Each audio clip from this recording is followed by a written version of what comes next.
Gold medal वाली बहू। सपना के पिता एक गरीब किसान थे।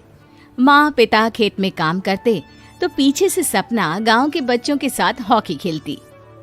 एक दिन शाम को, सारा दिन खेलती रहती है, ये नहीं कि छोटे भाई को संभाले।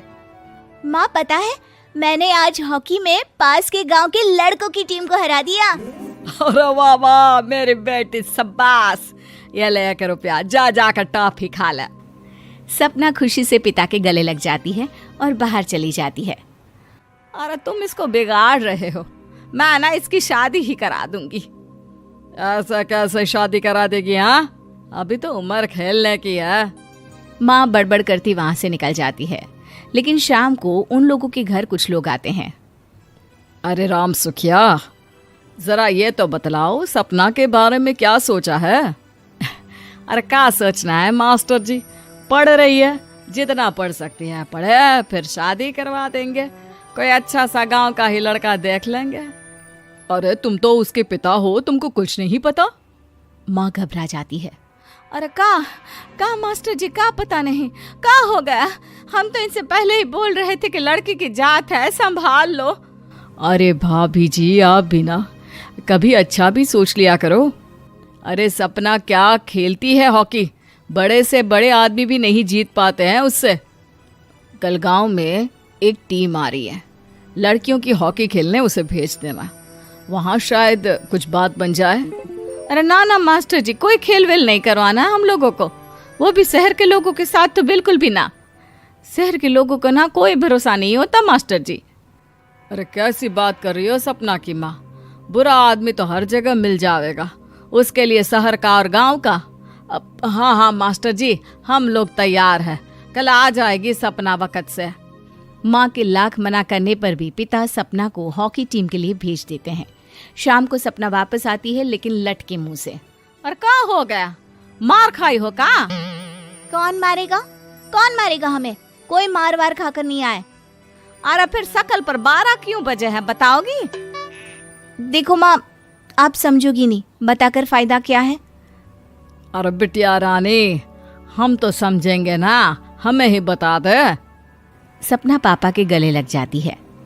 पापा, मैं ना सिलेक्ट हो गई हूँ भारत की हॉकी टीम में खेलने के लिए। अरे वाह, ये तो बहुत ही खुशी की बात है मेरे बच्चे।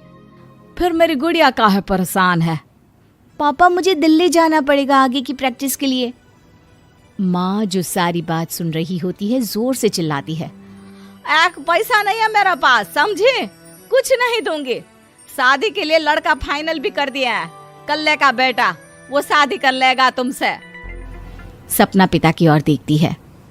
अरे देख सपना, खेलने दिल्ली जाना है तो सिर्फ इसी शर्त पे कि आकर कल्ले से बेटे से चुपचाप शादी कर लेगी, बोल। अरे ठीक है ना, कल्ले का बेटा तो बहुत ही समझदार है, सरकारी नौकरी है उसकी, मान गया वो तो सपना शादी कर लेगी। सपना भी धीरू, जो कि कल्ले का बेटा था, उसे जानती थी। वो मन ही मन सोचती है कि शादी तो वैसे भी होनी है, लेकिन माँ की ये शर्त मान गई तो जीवन जीने का एक मौका तो जरूर मिलेगा। हाँ, मुझे मंजूर है। हाँ, तो कल मैं उन लोगों को बुला लूं? पिता और सपना दोनों एक दूसरे को देखते हैं। अब माँ ठीक है ना, बुलाने की क्या जरूरत है, वो लोग पसंद कर रहे हैं ना मुझे, वही ठीक है। बस आप तो मेरा दिल्ली का बैग पैक कर दो। सपना दिल्ली जाती है, दिल्ली टीम के लिए खेलने के लिए। सपना खूब अच्छा खेलती है और गोल्ड मेडल जीत कर आती है। जब वो गांव आती है तो उसका जोरदार स्वागत होता है। हर कोई सपना सपना चिल्ला रहा होता है। और सपना के पापा, तुम्हारी बेटी ने तो गांव का नाम रोशन कर दिया है। गांव की तरफ से तुम लोगों को गांव में पक्का मकान और सपना को परिषद में पक्की नौकरी देने के लिए हम तैयार हैं।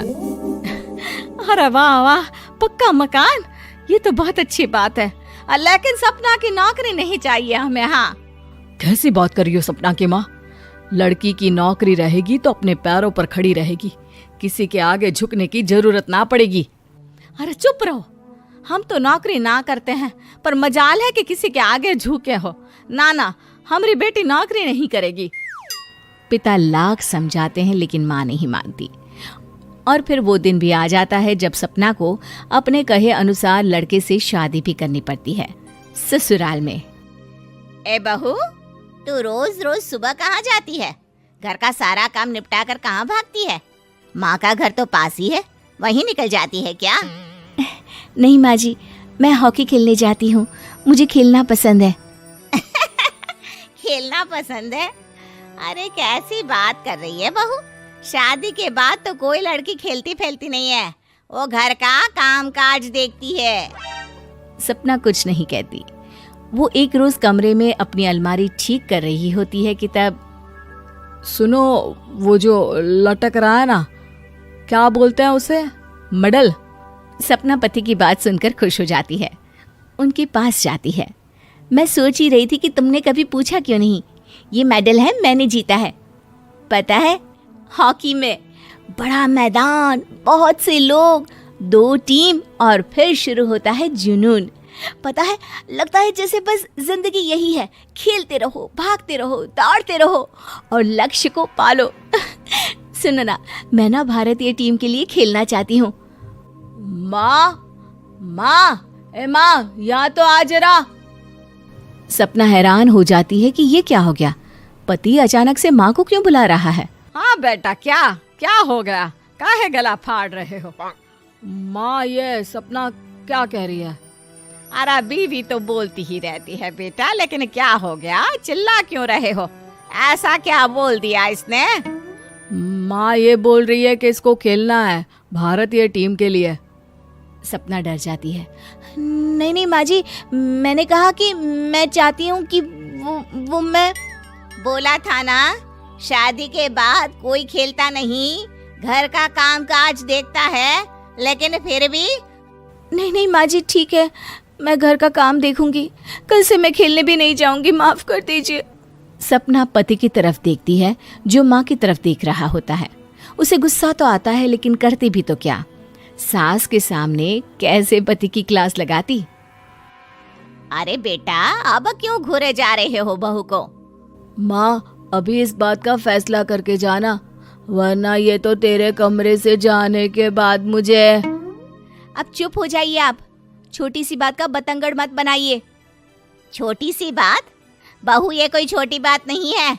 जो लड़की दिल्ली के लिए गोल्ड मेडल ला सकती है, वो देश के लिए भी तो गोल्ड ला सकती है ना।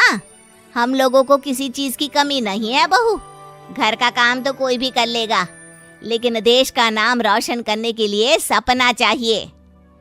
जा बहू, तेरी ट्रेनिंग का सारा इंतजाम तेरे पति ने कर दिया है, जा खेल और देश का नाम रोशन कर।